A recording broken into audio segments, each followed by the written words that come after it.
ಬಡ ಕುಟುಂಬಗಳಿಗೆ ಆಮಿಷವೊಡ್ಡಿ ಅನ್ಯ ಧರ್ಮಕ್ಕೆ ಮತಾಂತರ ಮಾಡಲಾಗುತ್ತಿದೆ ಎಂದು ಬಜರಂಗ ದಳದ ಕಾರ್ಯಕರ್ತರು ಆರೋಪಿಸಿದ್ದಾರೆ.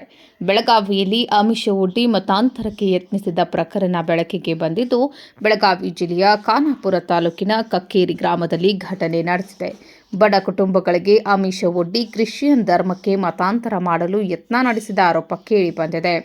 ಕ್ರಿಶ್ಚಿಯನ್ ಧರ್ಮಕ್ಕೆ ಮತಾಂತರ ಮಾಡ್ತಿದ್ದಾರೆಂಬ ಆರೋಪದ ಹಿನ್ನೆಲೆಯಲ್ಲಿ ಮತಾಂತರ ಮಾಡ್ತಿದ್ದ ಕುಟುಂಬದ ಸದಸ್ಯರ ಮನೆಗೆ ಬಜರಂಗ ದಳ ಕಾರ್ಯಕರ್ತರು ಭೇಟಿ ನೀಡಿದ್ದು, ಬಜರಂಗ ದಳದ ಕಾರ್ಯಕರ್ತನೊಬ್ಬ ಮೊಬೈಲ್ನಲ್ಲಿ ಕ್ರಿಶ್ಚಿಯನ್ ಧರ್ಮದ ಪ್ರಾರ್ಥನೆ ಸಲ್ಲಿಸುವ ವಿಡಿಯೋ ಸೆರೆಯಾಗಿದೆ. ಈ ವೇಳೆ ಬಜರಂಗ ದಳದ ಕಾರ್ಯಕರ್ತರು ಕಕ್ಕೇರಿಗೆ ಬಂದಿದ್ದ ಆಸಾಮಿಗಳನ್ನು ತರಾಟೆಗೆ ತೆಗೆದುಕೊಳ್ಳುತ್ತಿದ್ದಂತೆಯೇ ಅಲ್ಲಿದ್ದ ಆರೋಪಿಗಳು ಕಾಲ್ಕಿತ್ತಿದ್ದಾರೆ. ಪ್ರಕರಣದ ಸಮಗ್ರ ತನಿಖೆಗೆ ಬಜರಂಗ ದಳದ ಕಾರ್ಯಕರ್ತರು ಒತ್ತಾಯಿಸಿದ್ದು, ಕಾನೂನು ಬಾಹಿರವಾಗಿ ಧಾರ್ಮಿಕ ಚಟುವಟಿಕೆ ಮಾಡುವುದನ್ನು ತಡೆಯಲು ಬಜರಂಗ ದಳದ ಕಾರ್ಯಕರ್ತರು ಆಗ್ರಹಿಸಿದ್ದಾರೆ. ಪ್ರಕರಣಕ್ಕೆ ಸಂಬಂಧಿಸಿದಂತೆ ಮತಾಂತರ ಯತ್ನ ಆರೋಪ ಕೇಳಿ ಬಂದ ಹಿನ್ನೆಲೆಯಲ್ಲಿ ಸ್ಥಳಕ್ಕೆ ನಂದಗಡ ಪೊಲೀಸರು ಭೇಟಿ ನೀಡಿ ಪರಿಶೀಲನೆ ನಡೆಸಿದ್ದಾರೆ. ಅಲ್ಲದೆ ಕುಟುಂಬ ಸದಸ್ಯರಿಂದ ಮಾಹಿತಿ ಪಡೆದ ಪೊಲೀಸರ ಮುಂದೆ ಕುಟುಂಬಸ್ಥರು ನಾವು ಮತಾಂತರವಾಗಿಲ್ಲ ಎಂದು ಹೇಳಿಕೆ ನೀಡಿದ್ದಾರೆ. ಮತಾಂತರ ಮಾಡಲು ಬಂದಿದ್ದ ಆಸಾಮಿಗಳು ಮತ್ತೊಮ್ಮೆ ಬಂದರೆ ಮಾಹಿತಿ ನೀಡಿ ಎಂದು ಕುಟುಂಬಸ್ಥರಿಗೆ ತಿಳಿಸಿ ಅಲ್ಲಿಂದ ಪೊಲೀಸರು ವಾಪಸ್ಸಾಗಿದ್ದಾರೆ ಎನ್ನಲಾಗಿದೆ. ಸದ್ಯ ಘಟನೆಯು ನಂದಗಡ ಪೊಲೀಸ್ ಠಾಣಾ ವ್ಯಾಪ್ತಿಯಲ್ಲಿ ನಡೆದಿದೆ. ನಿನ್ನೆ ಎಷ್ಟು ಗಂಟೆಗೆ ಆಯ್ತು ಇದು? ನಿನ್ನೆ ಸುಮಾರು 12:30 ಮಧ್ಯಾಹ್ನ 12:30 ಆದ ಘಟನೆ.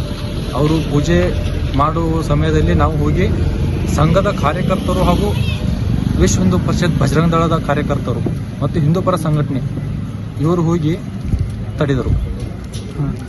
ಅವ್ರ ಎಷ್ಟು ಜನ ಇದ್ರಿ? ಸುಮಾರು 8 ರಿಂದ 10 ಜನ. 10 ಜನ. ಹೆಣ್ಮಕ್ಳು ಎಷ್ಟಿದ್ರೆ ಗಂಡು ಮಕ್ಕಳು? ಹೆಣ್ಮಕ್ಳು ಒಂದು 6 ಜನ, ಗಂಡು ಮಕ್ಕಳು ಒಂದು 3 ಜನ. ಎಷ್ಟು ವರ್ಷದಿಂದ ಇಲ್ಲಿ ನಡೀತಿದೆ? ಇಲ್ಲಿ ಸುಮಾರು 6 ರಿಂದ 7 ವರ್ಷ ಆಯ್ತು. ನಮಗೆ ರೈಟ್ ಹ್ಯಾಂಡ್ ಆಗಿ ಸಿಗ್ತಿರ್ತಿಲ್ಲ. ಬರೋದು ಸುಮ್ಮನೆ ಬರೋದು, ಪೂಜೆ ಮಾಡ್ಕೊಳ್ಳೋದು, ಹೋಗೋದು ಮಾಡ್ತಾ ಇದ್ರು. ನಿನ್ನೆ ರೈಟ್ ಹ್ಯಾಂಡ್ ಸಿಕ್ಕಿದ್ದಕ್ಕೆ ಇದನ್ನು ನಾವು ಖಂಡಿಸ್ತಾ ಇದ್ದೀವಿ. ಮತ್ತೆ ಯಾವ ತರ ಕುಟುಂಬಗಳನ್ನು ಟಾರ್ಗೆಟ್ ಮಾಡಿದಾರ ಅವರು? ಟಾರ್ಗೆಟ್ ಅಂದ್ರೆ ನಮ್ಮ ಈ ಹಿಂದೂ ಸಮಾಜದ ಕಾರ್ಯಕರ್ತರು, ಅಂದ್ರೆ SC ಆಗಲಿ ST ಆಗಲಿ ಇಂಥ ಕಾರ್ಯಕರ್ತರನ್ನು, ಮುದ್ದು ಜನರನ್ನ ಅವರನ್ನ ಟಾರ್ಗೆಟ್ ಮಾಡಿ ನಿಮ್ಮ ಮನೆಯಲ್ಲಿ ಏನಾದರೂ ಸಮಸ್ಯೆ ಇದ್ದರೆ ನಾವು ಪರಿಹರಿಸ್ತೀವಿ ಅಂಥೇಳಿ ಟಾರ್ಗೆಟ್ ಮಾಡಿದ್ದಾರೆ. ಅವ್ರಿಗೆ ಹಣಕಾಸಿನ ಆಸೆ, ನಿನಗೆ ಅಷ್ಟು ರೊಕ್ಕ ಕೊಡ್ತೀನಿ, ಇಷ್ಟು ರೊಕ್ಕ ಕೊಡ್ತೀನಿ, ನಿಮ್ಮ ದೇವರನ್ನ ಹೇಗೆ ನಂಬ್ತಿದೀಯಾ? ನಮ್ಮ ದೇವರ ನಂಬಿದ್ರೆ ನಿನಗೆಲ್ಲ ಒಳ್ಳೇದಾಗುತ್ತೆ, ಚಲೋ ಆಗುತ್ತೆ ಅಂಥೇಳಿ ಆಸೆ ತೋರಿಸಿದ್ದಾರೆ. ನಿನ್ನೆ ಅವರ ನೀವು ಮೀಟ್ ಆದ್ರಲ್ಲ, ಅವಾಗ ಯಾವ ತರ ಮಾತಾಡಿದ್ರೆ ಶೈಲಿ ಇದ್ರೆ? ಅಲ್ಲಿ ಮೀಟ್ ಆದ ತಕ್ಷಣ ಅವ್ರು ಯಾರು ನಿಂದಿರಲಿಲ್ಲ. ಅವ್ರು ನಮ್ಮ ಜೋಡಿ ಮಾತು ಆಡ್ಲಿಲ್ಲ. ಸುಮಾರು ಎರಡು ನಿಮಿಷ ಮಾತನಾಡಿ ಗಾಡಿ ಎಲ್ಲಿಂದ ಬಂದಿದ್ರು ಅಂತ ಗೊತ್ತಾಯ್ತು? ಅವ್ರು ನನ್ನ ಅಂದಾಜು ಅವರು ಹೊರಗಿಂದಾನೆ, ಅಂದ್ರೆ ಇಲ್ಲಿ ಸುತ್ತಮುತ್ತ ಎಲ್ಲಿಲ್ಲ, ಆ ಸೈಡ್ ಸಿರ್ಸಿ ಯಲ್ಲಾಪುರ ಆ ಸೈಡ್ ಭಾಗದಿಂದ ಬಂದವರು ಮತಾಂಧರುಗಳು. ಸರಿ, ಮುಂದೆ ನಿಮ್ದು ಹೋರಾಟ ಏನಾಗ್ತೈತ್ರಿ? ಹೋರಾಟ ಇದನ್ನು ಖಂಡಿಸಿ ಪೊಲೀಸ್ ಸಿಬ್ಬಂದಿ ಹಾಗೂ ಮೇಲಿನ ಅಧಿಕಾರಿಗಳು ಇದನ್ನು ಖಂಡಿಸಿ ಸ್ವಲ್ಪ ನಿರ್ಬಂಧನ ಮಾಡಿದರೆ ಒಳ್ಳೆಯದು.